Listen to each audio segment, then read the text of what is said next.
Peak week day 2. Oh my god, it's Wednesday. Oh my god, it's the last day. God, I just lost my shit in a car park. Bit of a boring. Clearly I need to eat.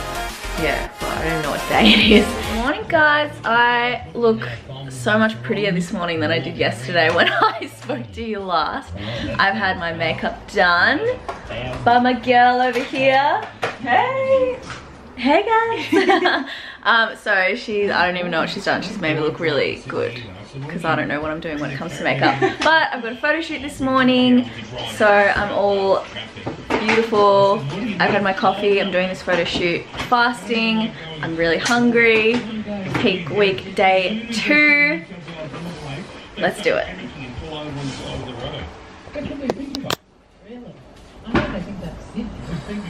So I'm just on set now with Vanessa. We're taking a short break because I'm so hungry.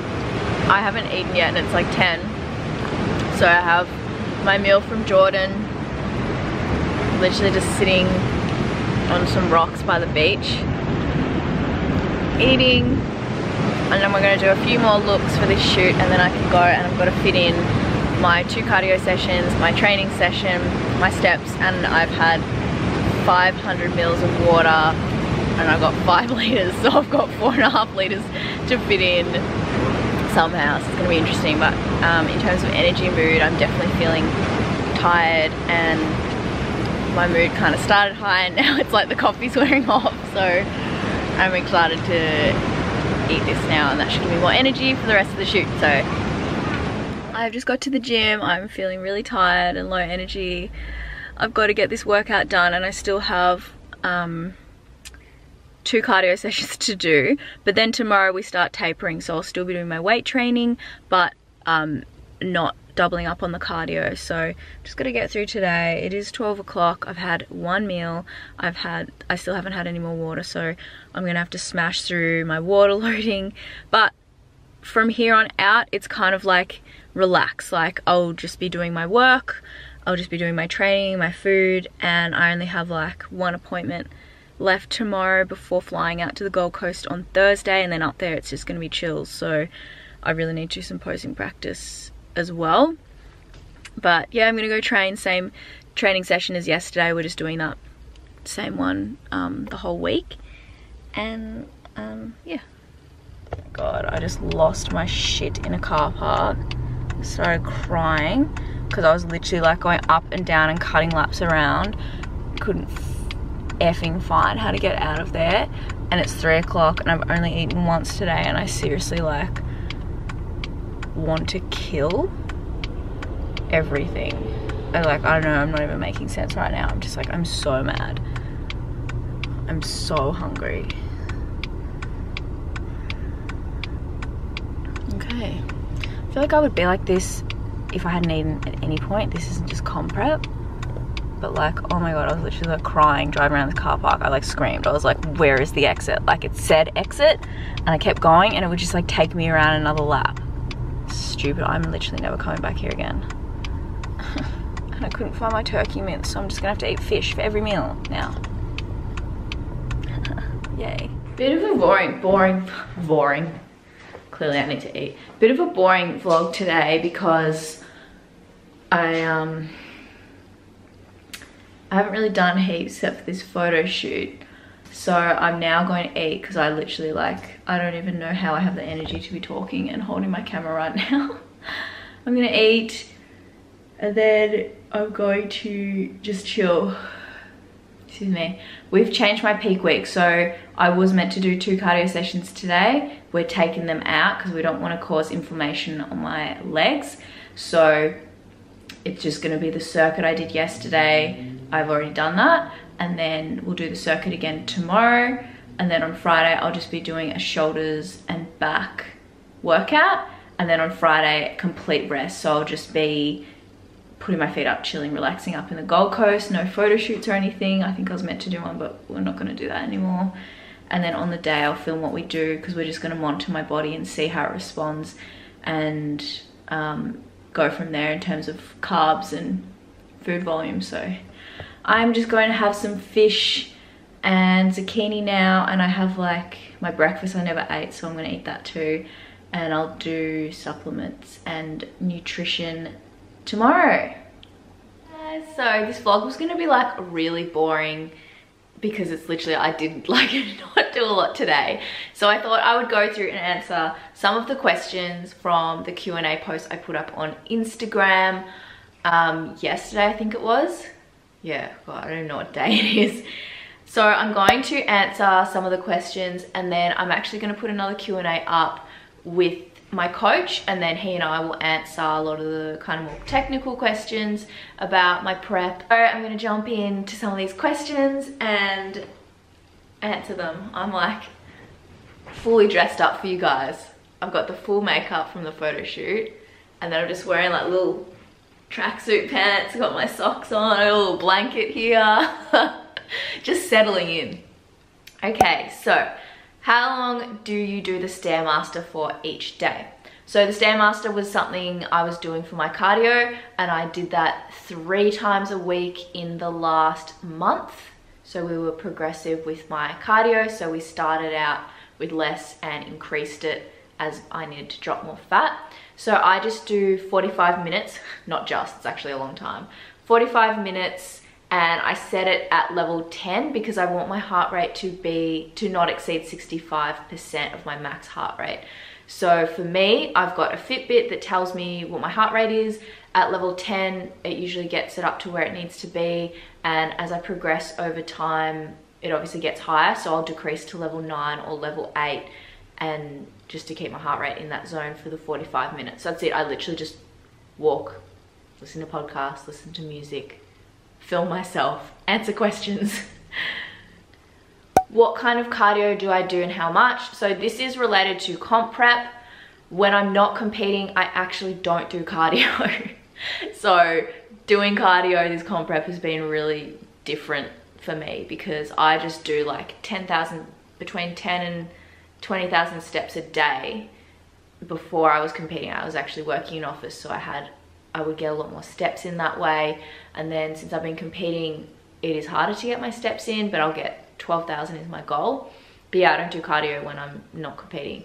So whilst I'm in prep for my competition, I've been doing, the last month, I've done 6 cardio sessions, 6 to 7 cardio sessions every day, plus my 12,000 steps inclusive of that. So I do the 3 stepper sessions for 45 minutes, and then I do the 3 to 4 hybrid HIIT cardio for 45 minutes as well.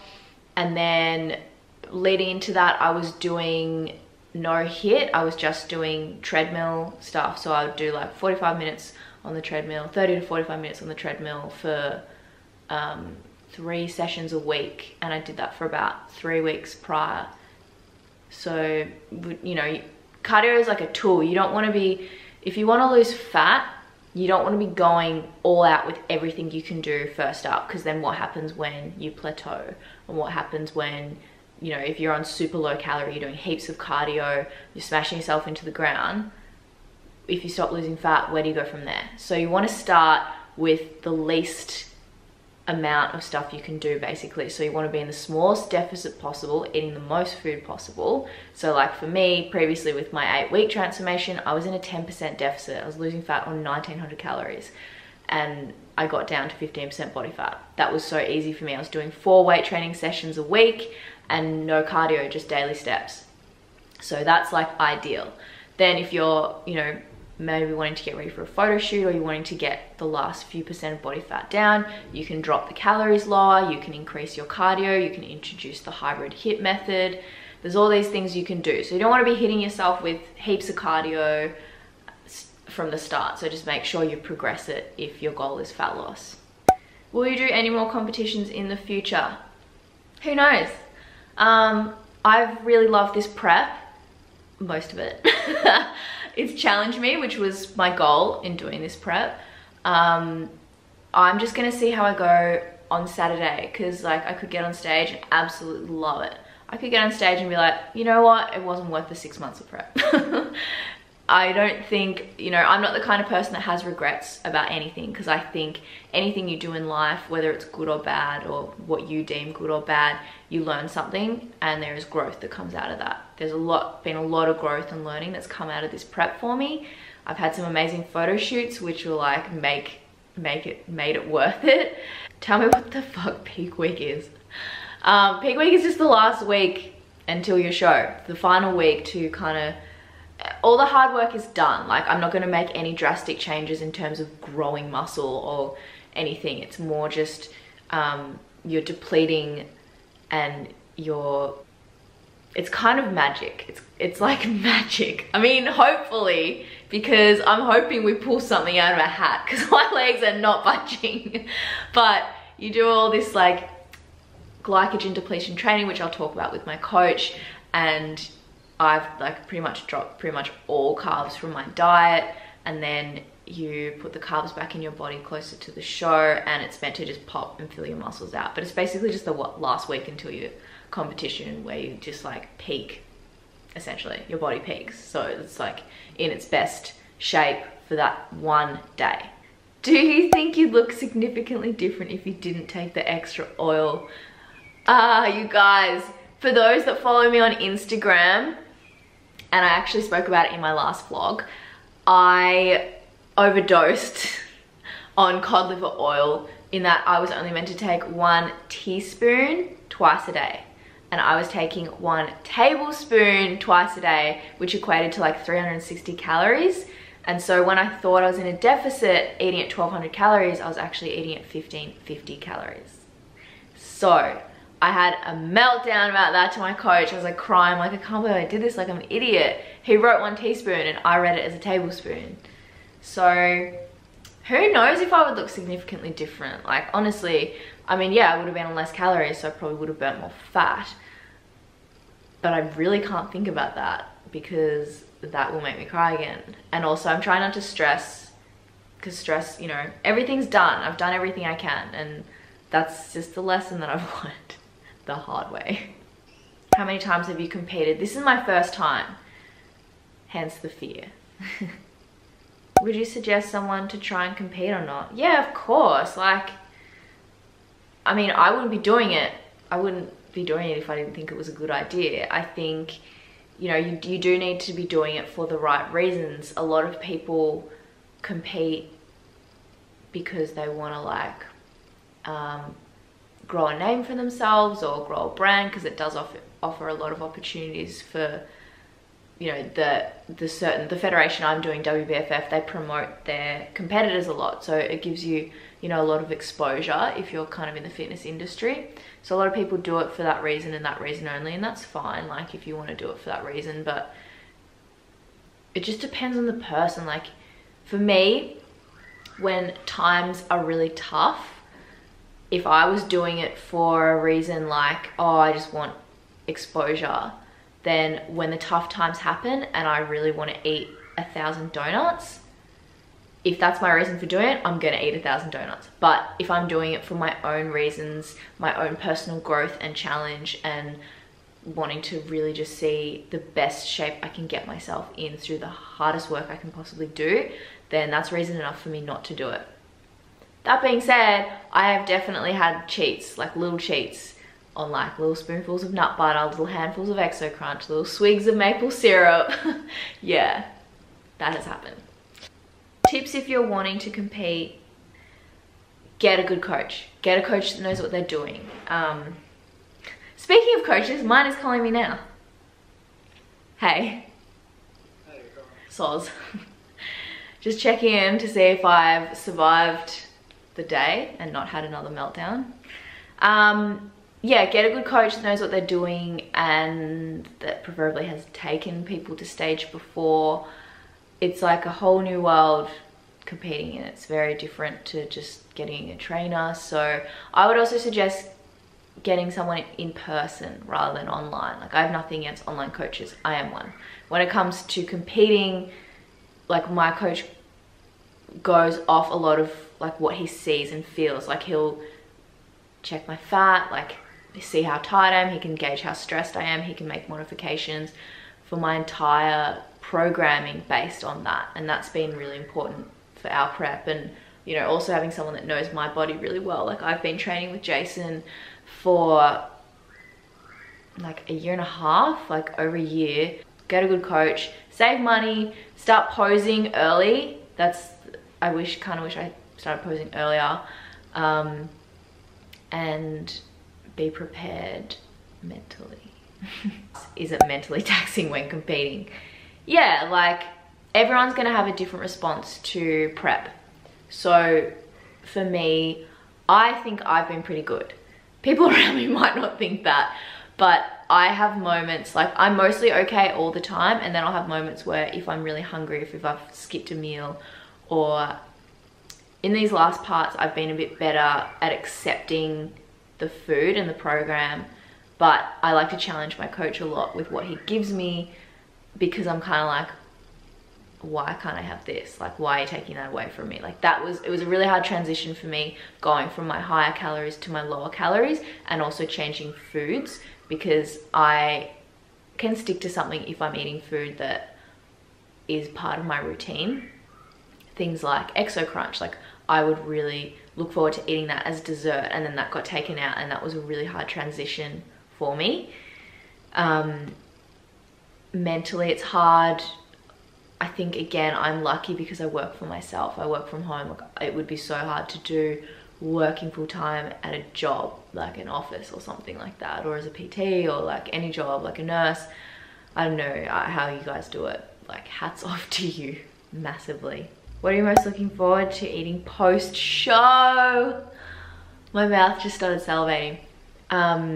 Donuts and cookies, and it just, like pizza, yeah, we're gonna go out for pizza afterwards. I could take it or leave it, honestly. I just want sweet stuff. I'm craving sweet stuff. I've got the best cookies coming. Oh my God, it's called Dough House in Gold Coast, and they do cookies that are like with your favorite chocolate bars. So I've got like a crunch cookie, Nutella, peanut butter M&Ms, Oreos, Tim Tams, Twix, caramel koala, like Nutella. I think I already said that, but I'm so excited. And then donuts, and then there's these other cookies called butterbean cookies, which are like fudge cookies with icing in the middle. I'm actually salivating. Oh my God, I'm so excited. So I'm gonna eat them. I'm so excited for cookies and donuts. Do you eat the same way when you're not competing? No. Yes and no. So I was tracking my macros and weighing my food before I decided to compete, because that's kind of just what I was doing to get my fat loss results and to maintain those results. After I finish this competition, it's going to be very important for me to track my food as I reverse diet out of this, because we've brought my calories down so low. We need to take care of my health and my metabolism by slowly building myself up, my calories up again, so I can eat more food without gaining fat or too much fat. So we'll be doing that. And in terms of food, like I'll be a lot more flexible. I will eat out, I will have pizza, like I will have, you know, kind of just what I feel like having. But I do enjoy eating healthy, so for me it's not like the end of the world. I've actually really been enjoying my fish and bok choy at the moment. What's been the most difficult challenge of this journey?